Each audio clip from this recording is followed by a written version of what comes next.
Prosodic and phonetic subtypes of primary progressive apraxia of speech. Via Brain and Language.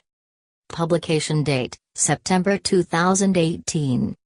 Source: Brain and Language, Volume 184.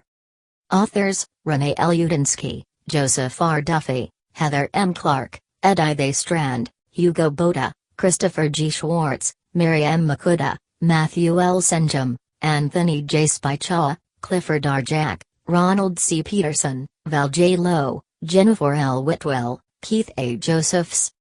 Primary progressive apraxia of speech, PPAOS, is a clinical syndrome in which apraxia of speech is the initial indication of neurodegenerative disease.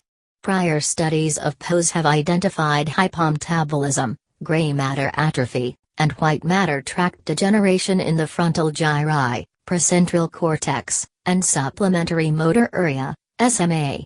Recent clinical observations suggest two distinct subtypes of PPAOS may exist. Phonetic PPAOS is characterized predominantly by distorted sound substitutions. Prosodic PPAOS is characterized predominantly by slow, segmented speech. Demographic, clinical, and neuroimaging data, MRI, DTI, and FDG-PET, were analyzed to validate these subtypes and explore anatomic correlates. The phonetic subtype demonstrated bilateral involvement of the SMA, precentral gyrus, and cerebellar crus. The prosodic subtype demonstrated more focal involvement in the SMA and right superior cerebellar peduncle.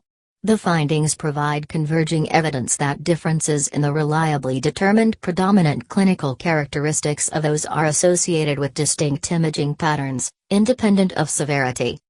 Tags, currently, Speech, Medicine by Alexandros G. Sfakianakis,